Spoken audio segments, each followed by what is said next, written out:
Okay. Ronnie, you got to solve this one. 1017 FM, 710 Keel. Robert J. Wright and Aaron McCarty, guests on Keel, heard via the Jack Spring Electric Keel Newsmaker hotline. Ronnie Jones, Chairman, State Gaming Control Board. Hey, Mr. Ronnie, how you doing this morning? Welcome back. Okay. Good morning. Not like a little notice there. Yeah, sorry about that, my buddy. I apologize. We need you to solve.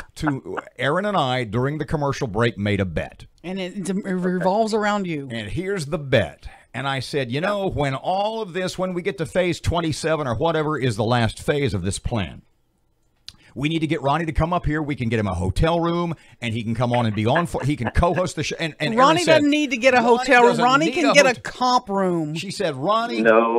No comp. Thank you. No comp. And that's exactly what. Hold on a second. Pardon me. And that's seriously. I said Ronnie Jones, as head of the State Gaming Control Board, is probably not allowed to get anywhere near a free anything from any gaming company in Louisiana and beyond. I hadn't thought about it like that. Well, how did you think about it?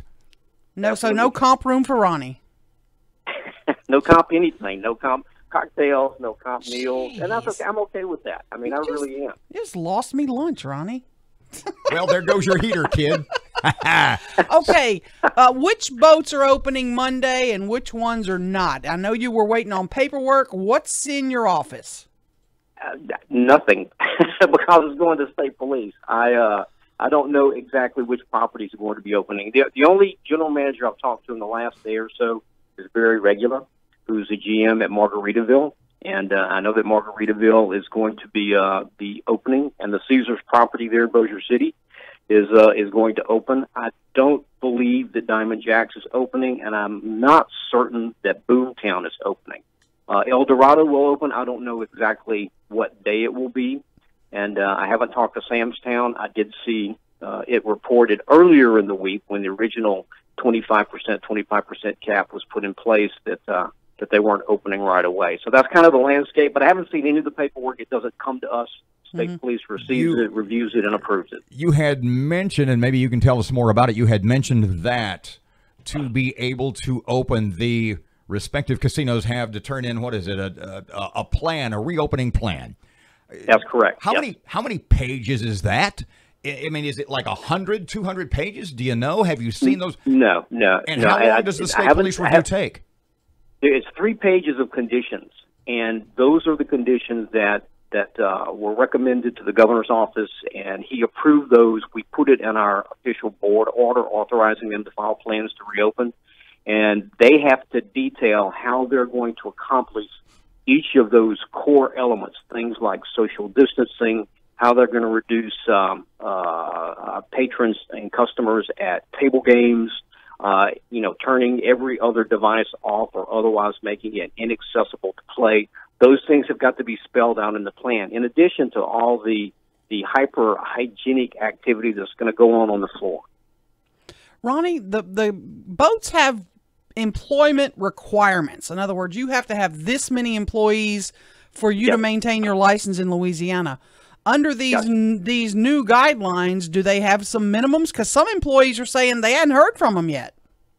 Well, I think the board is going to be sensitive to the fact that if a property is permitted to open phase 1, but only have 25% of their authorized capacity at the property, we're not going to start hammering them over employment. I mean, they wouldn't be able to open. I mean, some properties, if they had to hire everybody back and yet limit the number of customers who come onto the property, they'd still be hemorrhaging money. I mean, the goal is to get everybody back, but we have to do it in phases.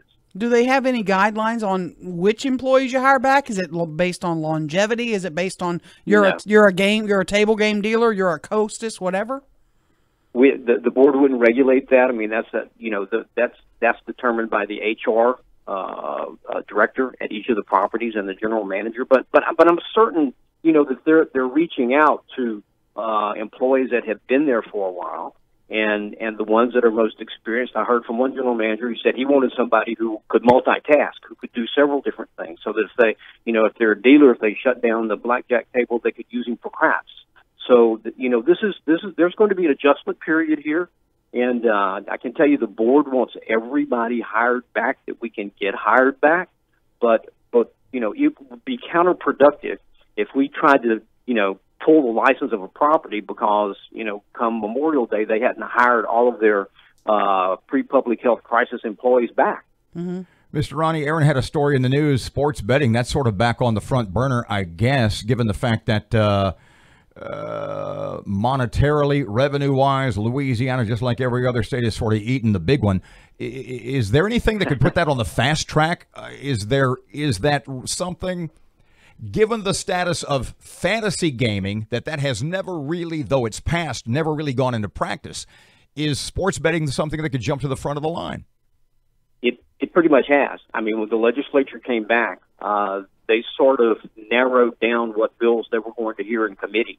And, they're only dealing with a few weeks here. I've never seen a bill move as quickly as the sports betting bills are moving right now. So I think the legislature is very sensitive to the fact that they need to approve the measure to get it on the referendum in the fall election. And for the first time in a long time, I'm very optimistic that that's going to happen. I was going to say, I'm not going to ask you to make a bet on it or give me odds, but in your expert opinion, there's a good possibility that Aaron McCarty could bet on LSU football if it exists this September. Well, no, because there's a two-part process here. One, they have to have the referendum. They have to follow that either with a bill in a special session or next spring that will set the tax rates, the regulatory structure, and what platforms betting will be accepted on. Is it going to be the 20 casinos? It could be 20 casinos and truck stops. Is it going to be a mobile platform? So, you're looking at, if it's successful at getting the referendum, and I think it's get wide public support, then the following legislative session will actually pull the trigger on letting people get there. But the reason that legalized sports fantasy betting has sort of died on the vine is that they kept fighting over the tax rate, and then DraftKings, FanDuel, et cetera, said, well, Louisiana, pardon me, screw you, your rates are too high. Is there a concern? Do you have a concern that could hit that same wall? It's, anything can happen. I mean, I've been around the legislature for about 45 years, and I know that anything can happen, and I'm never going to predict what those guys are going to do. But we have to follow the policy that they set. I think that we may see sort of a change in some of the attitudes after we've been through this crisis. I think that some legislators have come to the realization that gaming is a real industry, and it employs thousands and thousands of people, and it's a lifeline in terms of revenue to the state.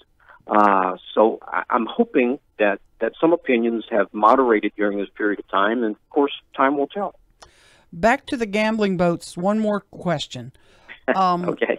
Not that I'm interested, but if you have a crystal ball, Ronnie, do you anticipate the boats that reopen will have lines? Will there be lines to get on the boats, or do you think there are going to be more people that are a little bit leery of going back?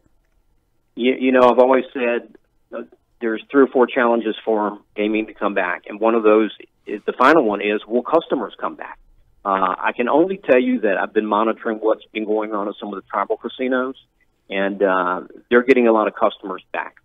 I suspect that most of the properties are going to get customers back, and I suspect that some of the resort properties, there may be lines to get onto the gaming floor. That could very well happen, but the problem with that is that property owner has got to keep social distancing in place. They can't be standing shoulder to shoulder waiting to get on the gaming floor if they've reached a 25% capacity. Gotcha. Ronnie Jones, Gaming Control Board Chairman. Thanks for joining us on Mr. such Ronnie. short notice. Thank you as always. And now she owes me lunch I owe thanks him in lunch. great part to your high standards.